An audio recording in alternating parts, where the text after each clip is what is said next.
Hello students, my name is Dhruvi Brahmani. I M your grammar tutor અને આજે હું તમારા માટે લઈને આવી ગઈ છું ક્વિક લર્નિંગ ટોપિક. તો આપણો ક્વિક લર્નિંગ ટોપિક શું છે? એ છે સમાસ. શું છે? સમાસ. બેટા સમાસનો અર્થ શું થાય છે? સમાસનો અર્થ થાય છે બે જુદા જુદા અર્થવાળા બે કે તેથી વધુ શબ્દો જોડાઈને એક નવો શબ્દ બનાવે છે, તેને શું કહેવાય છે? સમાસ કહેવાય છે. બેટા સમાસના કુલ 8 પ્રકાર હોય છે. કેટલા પ્રકાર હોય છે? 8 પ્રકાર હોય છે. તો આજના વિડીયોમાં આપણે 8 પ્રકાર વિશે જ ભણવાનું છે. તો આટલા ટાઈમ પછી આપણે મળ્યા છીએ તો હવે 8 પ્રકાર છે ને ઇઝીલી ભણાઈ જાય ને એવી રીતે આજે આપણે શીખીશું. એટલે તો નામ આપ્યું છે ક્વિક લર્નિંગ ટોપિક. સો સ્ટુડન્ટ્સ, આજનો આપણો પહેલો પ્રકાર છે દ્વંદ્વ સમાસ. બેટા દ્વંદ્વ સમાસને બે રીતે લખાય છે, એક અનુસ્વાર કરીને અને અનુસ્વારને જો છૂટું પાડીને લખવું હોય તો વચ્ચે ન લખાય છે, વંચાય તો એને શું છે? દ્વંદ્વ સમાસ. હવે દ્વંદ્વ સમાસ એટલે શું થાય કે એવા બે જુદા જુદા અર્થવાળા શબ્દો જેને અને કે અથવા વડે આપણે વિગ્રહ એટલે કે છૂટા પાડી શકાય છે. અને કે અને વડે આપણે એને શું કરી શકાય છે? છૂટા પાડી શકાય છે. હવે બેટા દ્વંદ્વ સમાસને સમજતા પહેલા આપણે એના પેટા પ્રકારને સમજવું પડશે, એની અંદરના સબ ટાઈપ. તો સબ ટાઈપ કેટલા છે? એની અંદર 3 પ્રકાર છે. કેટલા છે? 3. કયા છે? પહેલો છે ઈતરેતર દ્વંદ્વ. પહેલો કયો છે? ઈતરેતર દ્વંદ્વ. બીજો છે વૈકલ્પિક દ્વંદ્વ અને ત્રીજો છે સમાહાર દ્વંદ્વ. હા, હવે ટાઈમ આવી ગયો છે કે આપણે એને શું કરી દઈએ? એને થોડું ડિટેલિંગમાં ભણીએ. સો સ્ટુડન્ટ્સ, આપણો પહેલો પેટા પ્રકાર છે ઈતરેતર દ્વંદ્વ સમાસ. આ દ્વંદ્વની અંદર જ આવેલો એનો એક સબ ટાઈપ છે જેનું નામ શું છે? ઈતરેતર સમાસ. મેમ કેવું અજીબ નામ છે નહીં? પણ બેટા ઈતરેતર દ્વંદ્વમાં ખાલી એટલું જ યાદ રાખવાનું છે કે એવા શબ્દો જેને આપણે અને વડે છૂટા પાડી શકાય એને કહેવાય છે ઈતરેતર દ્વંદ્વ. ઈતરેતર દ્વંદ્વ જેને અને વડે વિગ્રહ કરી શકાય. જો બેટા અને વડે જેને અલગ કરી શકાય તેને કહેવાય છે ઈતરેતર દ્વંદ્વ સમાસ. હવે એના થોડા એક્ઝામ્પલ જોઈ લઈએ. તો એક્ઝામ્પલ કયા કયા છે? માતા પિતા લખેલું છે, તો હવે મારે આનો વિગ્રહ કરવો હોય તો જેમ મેં સમજાવ્યું હતું, માતા અને પિતા. માતા અને પિતા. રાધા અને કૃષ્ણ. રામ સીતા આપેલું છે, રામ અને સીતા. હાથ પગ આપેલું છે, હાથ અને પગ. મતલબ કે એનો અર્થ થાય છે કે ઈતરેતર દ્વંદ્વમાં જે બે શબ્દોને આપણે અન્યથી છૂટા પાડી શકાય તેને આપણે કહી શકીએ છીએ ઈતરેતર દ્વંદ્વ સમાસ. બેટા હવે વાત કરીએ આપણે સેકન્ડ સબ ટાઈપની, જે કયું છે? વૈકલ્પિક દ્વંદ્વ સમાસ. પહેલો હતો ઈતરેતર, હવે બીજો છે વૈકલ્પિક. વૈકલ્પિક એટલે સિમ્પલી યાદ રાખવાનું, ઓપ્શન આપે કે આ કે આ. એટલે કે અહીંયા લખેલું જ છે જેને અથવા કે વડે આપણે છૂટું પાડી શકીએ, અથવા કે વડે છૂટું પાડી શકાય એવા શબ્દોને આપણે શું કહીએ છીએ? સમાસ કહીએ છીએ. શું કહીએ છીએ? સમાસ. જો સમાસ હાર જીત આપેલું. શું આપેલું છે? સમાસ હાર જીત. हार जीत નું हार के जीत. हार जीत तो लगी रहती है, राइट? का तो हार आए का तो जीत आए, બેમાંથી કોઈ એક થાય ને એટલે એને ઓપ્શનમાં મૂકેલું છે હાર કે જીત. લાભાલાભ કીધેલું છે, લાભાલાભ. તમને લાગે લાભ અને લાભ? ના ના ના ના ના. લાભ કે અલાભ. લાભ કે અલાભ. 10 12. 10 અને 12 નહીં, 10 કે 12. દુકાનવાળા કહે છે ને તમને 10 રૂપિયા કે 12 રૂપિયા? 10 કે 12. બેટા હવે આપણે સમાસમાં આગળની વાત કરીએ તો આપણો સમાહાર દ્વંદ્વ સમાસ. દ્વંદ્વ સમાસમાં પેટા પ્રકારમાં ત્રીજો પ્રકાર છે સમાહાર દ્વંદ્વ સમાસ. સમાહાર દ્વંદ્વ સમાસ એટલે શું? બેટા હવે આમાં થોડું અલગ છે. આમાં એકચ્યુઅલી વિગ્રહ નથી કરવાનું, કેમ કે એવા બે શબ્દ જેનો વિગ્રહ નથી થઈ શકતો તો આપણે પાછળ એક નવો શબ્દ એડ કરીને ઉમેરીને આપણે શું બનાવીએ છીએ? સમાહાર દ્વંદ્વ સમાસ બનાવીએ છીએ, જેને વગેરે વડે દર્શાવાય છે ને, વગેરે એક્સેટ્રા વગેરે વગેરે કહીએ છીએ ને આપણે, એને શું કહેવાય છે? સમાહાર દ્વંદ્વ સમાસ કહેવાય છે. જેમ કે આપેલું છે ઉદાહરણ શાકભાજી, તો શાકભાજીને આપણે શાક અને ભાજી એવું ના બોલાય. કદી સાંભળ્યું છે શાક કે ભાજી? શાક અને ભાજી એવું સાંભળ્યું છે? ના. તો જેવા શાકભાજી, હવા, પાણી આ એવા શબ્દો છે જેને આપણે છૂટા પાડી શકતા નથી. તો આપણે શું કરીએ છીએ? ખાલી પાછળ એક શબ્દ ઉમેરીને એને શું કરીએ છીએ? એનો વિગ્રહ કર્યો ગણાય છે. શાકભાજી વગેરે. પછી આપણે વાત કરીએ હવા, પાણી. હવા, પાણી વગેરે. ખબર પડી કે આને કેવી રીતે વગેરે વગેરેથી ખાલી છૂટું પાડવાનું આવે છે. તો હવે આપણો બીજો દ્વંદ્વ સમાસનો પ્રકાર છે અવ્યયી ભાવ સમાસ. શું છે? અવ્યયી ભાવ સમાસ. અવ્યયી ભાવ સમાસને ઓળખવા માટે ખાલી આટલા જ શબ્દો યાદ રાખવાના રહેશે. યથા, પ્રતિ, દર, આ, હર જેવા શબ્દો યાદ રાખવાથી આપણને ખબર પડી જાય છે કે આ કેવો દ્વંદ્વ સમાસ છે? અવ્યયી ભાવી સમાસ. બેટા અવ્યયી ભાવ સમાસ ઓળખવા માટે આટલું તો ખબર પડી કે યથા, પ્રતિ, દર, આ, હર આવી રીતનું હોય છે.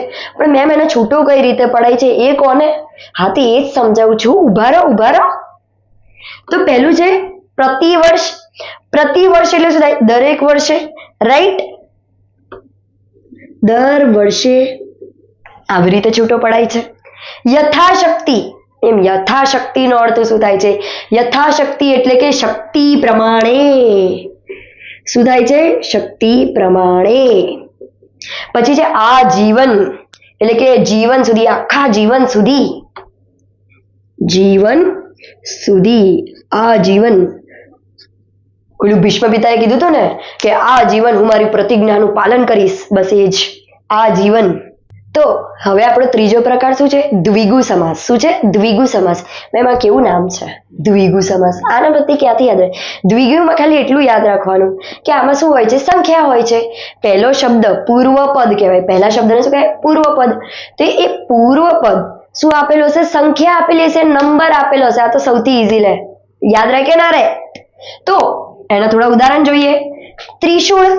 ત્રિશૂળ, હા ઓલા માતાજી નહીં, ત્રિશૂળ મહારાજ રાક્ષસોને, એ વાળું ત્રિશૂળ. તો એને છૂટું કઈ રીતે બનાય? ત્રણ શૂળનો સમૂહ.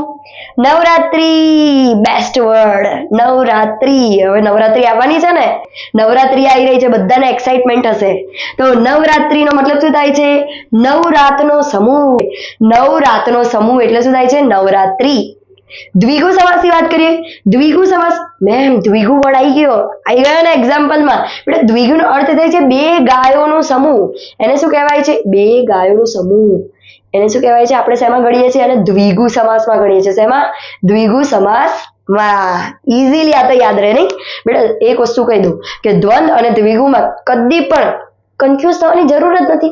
બંને ભલે દ્વથી થતા હોય, પણ દ્વંદ સમાસ એટલે આપણે યાદ રાખવાનું કે જેમાં જોડકા બનતા હોય. માતા અને પિતા વાળું થતું હતું, રાઈટ? ભાઈ, બહેન, માતા, પિતા, રાધા, કૃષ્ણ, રામ, સીતા, કેટલા બધા એક્ઝામ્પલ છે એના. અને દ્વિગુમાં તો શું છે? ખાલી નંબર જ યાદ રાખવાના છે, એટલે કે સંખ્યા યાદ રાખવાની છે. પહેલો પદ તમને જ્યાં પણ નંબર દેખાય એટલે આપણે ઓળખી જવાનું કે આ શું છે? આપણું દ્વિગુ સમાસ છે. ચોથો પ્રકાર કયો છે? મધ્યમ પદ લોપી સમાસ. શું છે? મધ્યમ પદ લોપી સમાસ. મેમ ફરીથી તમે કંઈક નવો શબ્દ લઈને આવ્યા છો જે યાદ રહ્યો નથી, એવું ના વિચારો યાર. થોડું આમ નોર્મલી એકદમ ઇઝીલી સમજવાનો ટ્રાય કરો, માઇન્ડને ફ્રેશ રાખો અને યાદ કરો. મધ્યમ પદ લોપી સમાસ. બે પદ વચ્ચે મધ્યમ પદ મૂકીને આપણે શું કરીએ છીએ? વિગ્રહ કરીએ છીએ. ઇઝીલી મધ્યમ આવે એટલે વચ્ચે, પદ એટલે કે શબ્દ, લોપી એટલે કે ઓછું કરવું. પણ બે શબ્દને જ્યારે એની વચ્ચે નવો શબ્દ મૂકીને આપણે શું કરીએ છીએ? એનો થોડો વિગ્રહ કરીએ છીએ. ઉદાહરણ આપું છું તો જ ખબર પડશે, મને ખબર છે. મેમ ફટાફટ ઉદાહરણ આપવાના. તો આપણા એક્ઝામ્પલ શું હતા? આગગાડી. આગગાડી, આગથી ચાલતી ગાડી. પહેલાના જમાનામાં આગગાડી હતી, અત્યારની જનરેશનને તો નહીં ખબર હોય, પણ પહેલા તો આગના કોયલાઓ બધું નાખીને શું કહેતા? આગ, ટ્રેન રન કરવામાં આવતી હતી એટલે કીધું આગગાડી એનું નામ હતી. આગથી ચાલતી ગાડી. ધારાસભા. ધારા ઘડનારી સભા. કાયદા ઘડનારી સભા. ટપાલ પેટી. ટપાલ પેટી, પોસ્ટ બોક્સ. ટપાલ રાખનાર અથવા રાખતી પેટી એટલે કે બોક્સ. શું છે? ટપાલ પેટી, ટપાલ રાખતી પેટી. છે ને ઈઝી? તો આપણો પાંચમો પ્રકાર છે કર્મધારય સમાસ. કર્મધારય સમાસ. આમાં કોઈ કર્મ નથી બતાવવાનું, બરાબર? બહુ ઓવર થિંકિંગ નહીં કરી દેવાનું, શાંતિથી મગજ શાંત રાખીને ભણવાનું છે.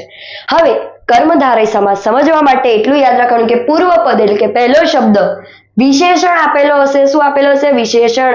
પહેલાના વિડીયોમાં જઈને જોજો, જો અગર વિશેષણ ના ખબર હોય તો વિશેષણ સમજવા માટે જો શું કીધેલું છે? મહાત્મા કીધેલું. શું કીધું છે? મહાત્મા, મહાન આત્મા, મહાન આત્મા. આત્મા પણ કેવી? મહાન. તો થઈ ગયું ને વિશેષણ. પહેલો પદ શું હશે આપણો? વિશેષણ. પછી શું આપેલું છે? પરમેશ્વર, પરમ ઈશ્વર. પછી શું આપેલું છે? પીતાંબર. હવે આને તમને લાગશે કે આને છૂટું કઈ રીતે પાડવાનું? બેટા, પીત એટલે કે પીળો રંગ, એટલે કે પીળા, અને અંબર એટલે શું થાય? વસ્ત્ર થાય. શું થાય? વસ્ત્ર. એટલે કે પીળા વસ્ત્ર. વસ્ત્ર પણ કેવા? પીળા. થઈ ગયું ને વિશેષણ? તો કર્મધારય સમાસ યાદ રાખવા માટે એટલું યાદ રાખવાનું કે પૂર્વપદ હશે આપણા માટે શું હશે? વિશેષણ હશે. શું હશે? વિશેષણ. તો આપણો છઠ્ઠો પ્રકાર છે બહુવ્રીહી સમાસ. બહુવ્રીહી સમાસ. મેમ પહેલા કર્મધારય હતું, હવે બહુવ્રીહી. દેખો, કર્મધારયને યાદ રાખશો તો એમાં શું હતું કે પહેલો શબ્દ હોય એ શું હતો? આપણો વિશેષણ. હવે બહુવ્રીહીમાં એટલું યાદ રાખવાનું કે પાછળનો અન્ય પદ હોય એ શું હોય? વિશેષણ. ખાલી વિશેષણ આઈડેન્ટિફાઈ કરો આગળ પાછળ એટલે આપણને મળી જાય કર્મધારય ને બહુવ્રીહી. હવે એના ઉદાહરણ જોઈએ. મુશળધાર. મુશળધાર વરસાદ પડે છે, સાંભળ્યું છે ને? તો જેની ધારાઓ મુશળ હોય એટલે કે વધારે વહેતી હોય, મુશળધાર. ચંદ્રમુખી. જેનો મુખ ચંદ્ર જેવો હોય, જેનો મુખ ચંદ્ર જેવો હોય એને શું કહેવાય છે? આપણે બહુવ્રીહી સમાસમાં ગણીએ છીએ. બહુવ્રીહી. જો જેમ દ્વિગુનું ઉદાહરણ આપ્યું હતું કે આ બહુવ્રીહી વર્ડ આ બધા લાવે છે ક્યાંથી, તો અર્થ જાણતા જઈએ. જેની પાસે બહુ ચોખા હોય. બેટા, વ્રીહીનો અર્થ થાય છે ચોખા. શું થાય? ચોખા. મતલબ કે જેની પાસે બહુ ચોખા હોય એને શું કહેવાય છે? બહુવ્રીહી સમાસ. તો હવે આપણે દ્વંદ્વનો સાતમો પ્રકાર જોઈશું. કયો? સાતમો પ્રકાર. બોલો, વાત કરતા કરતા ક્યાં સાતમો પ્રકાર આવી ગયા ખબર જ ના પડી, અને ઇઝીલી બાકી બધા તો યાદ પણ રહી ગયા મેમ. તો હવે સાતમો પ્રકાર કયો છે? ઉપપદ સમાસ. કયો છે? ઉપપદ સમાસ. ઉપપદ સમાસમાં શું થાય છે? એનો અર્થ જે બે શબ્દનો વિગ્રહ કરતા તેની પાછળ નાર અને નારી શબ્દ. કયા કીધા? નાર અને નારી શબ્દ આવે એને નાર અને નારી શબ્દ વડે આપણે છૂટા પાડી શકીએ છીએ. એને શું કહેવાય છે? ઉપપદ સમાસ કહેવાય છે. મેમ ઉદાહરણ આપો. ઉદાહરણ? હા હા, આપું છું. ઉદાહરણ તો પહેલું છે ગિરિધર. તો એનો વિગ્રહ કઈ રીતે થશે? ગિરીને ઉપાડનાર. શું થાય છે? ગિરીને ઉપાડનાર. આપણે શ્રી કૃષ્ણ ગિરિધર કહેવાય છે ને એમને. પછી છે મનોહર. મનને હરનાર. આપણે આર્ટ ગેલેરીમાં જઈએ છીએ કે ક્યાંય પણ કોઈ સુંદર ચિત્ર જોઈએ છે તો આપણે ક્યાંક સાંભળેલું હશે મનોહર શબ્દ, તો મનોહર એટલે મનને હરનાર. પછી છે જમીન ખેડું. જમીન ને ખેડનાર. જો નાર નાર નાર નાર નારી આવા બધા શબ્દ આપે. ચલો હજી એક એક્ઝામ્પલ આપું. પ્રેમદા. શું છે? પ્રેમદા. પ્રેમ આપનારી. પ્રેમદા કહેવાય. પ્રેમ આપનારી. પછી તમે કહો નાર નાર વાળાને તમે શું કહેવાય એમની સપોર્ટ કરો છો, એમનો સાઈડ લો છો, નારી વાળું ક્યાંય ગયું? તો આવી રહ્યું એનું એક્ઝામ્પલ પ્રેમદા. પ્રેમ આપનારી. તો હવે આપણો આઠમો પ્રકાર છે તત્પુરુષ સમાસ. શું છે? તત્પુરુષ સમાસ. મેમ આને કઈ રીતે યાદ રાખીશું? આની પણ ટ્રીક કહી દો જલ્દી જલ્દી. હા તો કહું છું. તો તત્પુરુષ સમાસને યાદ રાખવા માટે એટલું યાદ રાખવાનું વિભક્તિ. મેમ સંસ્કૃતના શબ્દો ના લાવો. વિભક્તિ એટલે શું? નો, નું, ની, ના, અંદર, માં, વડે દ્વારા. ન, ના, ની, નું, અંદર, માં દ્વારા વડે આપણે શું કરી શકીએ છીએ? બે શબ્દોને છૂટા પાડી શકાય. એને કહેવાય તત્પુરુષ સમાસ. છે ને ઈઝી? તો એનું એક્ઝામ્પલ જોઈએ. કૃપા પાત્ર. તો કૃપા ને પાત્ર. તે વ્યક્તિ કૃપા પાત્ર છે. કૃપા ને પાત્ર છે. માનવ સર્જિત. માનવ દ્વારા સર્જિત. આવી ગયું ને? લોકગીત. લોકો ના વડે રચાતું ગીત. લોકગીત. થઈ ગયા ને? તત્પુરુષ સમાસના ઉદાહરણથી આપણે ક્લિયર? તો આ હતા આપણા 8 પ્રકાર સમાસના. આઈ હોપ કે તમને વિડીયો ગમ્યો હશે, તમને ક્લિયરલી સમજ આવ્યું હશે. સો વિડીયોને લાઈક, શેર, સબસ્ક્રાઇબ જરૂરથી કરજો. Thank you.